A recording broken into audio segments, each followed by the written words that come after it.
Assalamualaikum warahmatullahi wabarakatuh. Saya Syafnia Putri, kelas 11 IPS 2.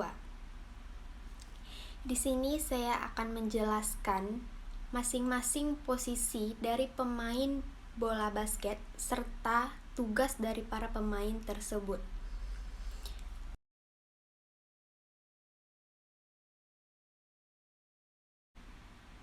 Nah, yang pertama terdapat posisi point guard. Sering disebut sebagai pemain nomor 1, bukan berarti pemain utama atau kesayangan pelatih. Bukan juga pemain yang menjadi pilihan nomor 1 untuk scoring option. Maksud dari nomor 1 adalah pemain yang memiliki peran paling awal. Dalam posisi guard atau penjaga, biasanya sang pemain yang mengisi posisi ini lebih banyak berkutat di luar garis perimeter, tepatnya di tengah lapangan. Point guard adalah posisi pemain yang paling sering mendapat sorotan karena bisa disebut sebagai playmaker tim. Pemain yang mengatur ritme permainan serta yang biasanya paling sering menciptakan assist. Untuk mengisi posisi ini, sang pemain harus memiliki kemampuan handling bola yang bagus, serta mampu membaca pertandingan. Seorang point guard yang cerdas biasanya mampu bertindak cepat dan efisien. Kemampuan passingnya juga harus di atas rata-rata pemain lainnya. Point guard juga harus tahu kapan memberi umpan, menembak, hingga mengulur waktu yang bertujuan untuk mematikan permainan lawan. Nah, yang kedua terdapat posisi shooting guard. Disebut juga posisi nomor 2, yakni guard atau penjaga yang biasanya bertugas untuk mengisi area perimeter line saat tim melakukan offense, serta menjadi blocker untuk para shooter lawan saat keadaan defense. Seorang shooting guard juga pemain yang memiliki persentase shooting terbaik di dalam tim, dan biasanya posisi ini yang paling sering mendulang banyak poin saat pertandingan berlangsung. Seorang shooting guard tidak hanya perlu piawai melakukan 3 PT shoot dari luar garis perimeter, namun harus memiliki kemampuan shooting dan atribut lain. Nah, selanjutnya terdapat posisi small forward, disebut juga posisi nomor 3. Dalam permainan bola basket, posisi small forward biasanya yang paling diminati atau menjadi favorit banyak pemain. Hal ini karena untuk mengisi posisi ini, sang pemain harus memiliki kemampuan basket yang sesungguhnya, seperti atletis, kelincahan, shooting, slam dunk, alley oop, dan berbagai macam skill set basket di level tertinggi. Posisi small forward biasanya menjadi acuan untuk membangun suatu tim karena biasanya menjadi scoring utama di tim. Small forward yang memiliki kemampuan shooting bagus juga dapat mengisi semua area lapangan, serta kelincahannya dibutuhkan untuk momen transisi atau fast break. Saat bertahan, small forward juga bisa menjadi perimeter defender atau main defender.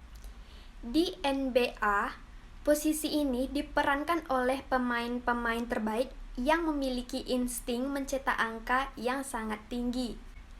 Nah, posisi selanjutnya, power forward, disebut juga pemain bernomor 4. Yakni posisi yang dihuni oleh pemain-pemain dengan kemampuan defensif rebound yang bagus, serta memiliki tinggi badan yang hampir menyerupai center. Power forward juga pemain yang bermain sangat dekat dengan rim baik dalam posisi menyerang atau bertahan, sehingga posisi ini juga bisa disebut sebagai backup center.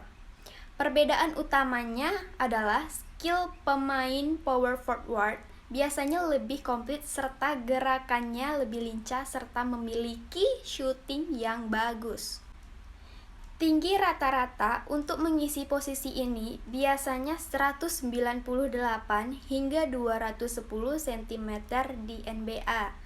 Dan dalam praktiknya, power forward biasanya pemain yang paling sering menciptakan double-double, bahkan triple-double dalam suatu pertandingan. Jika kemampuan scoring dan defensifnya terus diasah, maka posisi ini bisa menjadi yang paling sulit untuk dihentikan. Posisi selanjutnya yaitu center, disebut sebagai posisi nomor 5, yakni pemain tertinggi di tim atau big man. Biasanya tingginya mencapai 7 kaki atau 213 cm, serta memiliki kemampuan rebounding yang baik.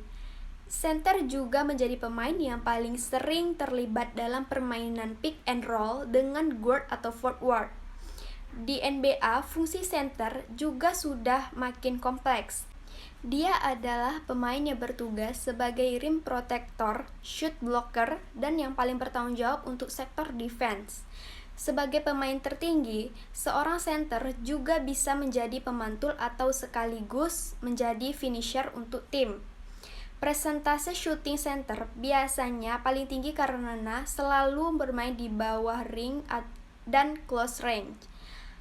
Center juga harus mampu memanfaatkan wingspan-nya untuk berbagai strategi defense tim.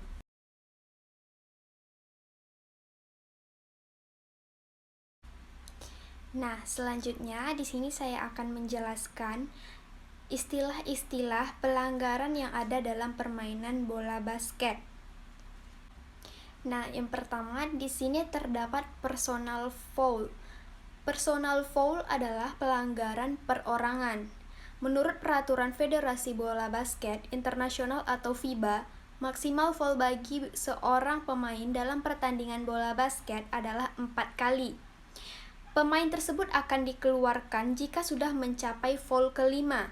Namun, di kompetisi basket NBA, maksimal foul seorang pemain adalah 5 dan baru akan dikeluarkan jika terjadi foul ke-6. Personal foul meliputi memukul, mendorong, dan menampar lawan, serta melakukan kontak fisik ilegal untuk memblokir jalur pemain lawan. Hukuman bagi personal foul adalah lemparan bebas atau free throw dan foul out. Nah, pelanggaran yang kedua yaitu team foul. Berbeda dengan personal foul yang merupakan pelanggaran perorangan. Team foul adalah jenis pelanggaran yang dilakukan kumulatif oleh tim. Contohnya, jika 5 pemain dalam tim A masing-masing melakukan foul, total foul yang didapatkan tim tersebut adalah 5 kali team foul. Jika personal foul bisa berimbas pada dikeluarkannya pemain, tidak demikian dengan team foul. Adapun hukuman team foul ini bersifat per quarter. Full team tidak ada batasnya. Namun, sebuah tim hanya diperbolehkan melakukan 4 kali foul per quarter.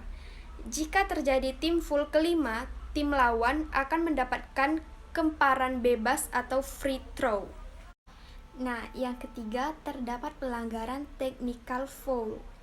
Technical foul atau pelanggaran teknis tidak melibatkan kontak antara pemain dan bola, tetapi lebih tentang persoalan tata krama dalam pertandingan.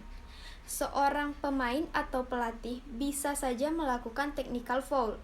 Beberapa contoh technical foul adalah mengucapkan kata-kata kotor, melakukan protes ke wasit secara terus-menerus, tidak menghormati wasit, dan lain sebagainya. Nah, pelanggaran yang keempat yaitu intentional foul. Dalam permainan sesungguhnya, bola basket dimainkan oleh 2 regu, yang masing-masing regu terdiri dari 5 pemain. Jika pemain bola basket mendorong lawan sehingga lawan menghilangkan harapan bola masuk, maka yang terjadi selanjutnya adalah intentional foul. Nah, pelanggaran yang kelima yaitu flag run foul. Flag run foul adalah Jenis pelanggaran tidak etis, yaitu secara sengaja ingin membuat lawan cedera atau melakukan pukulan kepada tubuh lawan ketika sedang berebut bola atau berduel. Hukuman untuk flagrant foul bisa berupa free throw, technical foul, dan foul out untuk pelaku, serta paling berat adalah scourging. Dan untuk yang keenam, yaitu blocking foul dan charging foul. Blocking foul adalah pelanggaran personal ilegal dengan cara memblokir jalur lawan agar lawan tidak mendapatkan posisi yang tepat untuk memasukkan bola ke dalam keranjang. Charging foul adalah pelanggaran ofensif situasi menyerang yang dilakukan dengan cara mendorong atau menabrak pemain bertahan tim lawan. Baiklah, hanya itulah penjelasan yang bisa dapat saya sampaikan. Lebih dan kurang saya mohon maaf. Saya akhiri dengan wabillahi taufiq wal hidayah. Wassalamualaikum warahmatullahi wabarakatuh.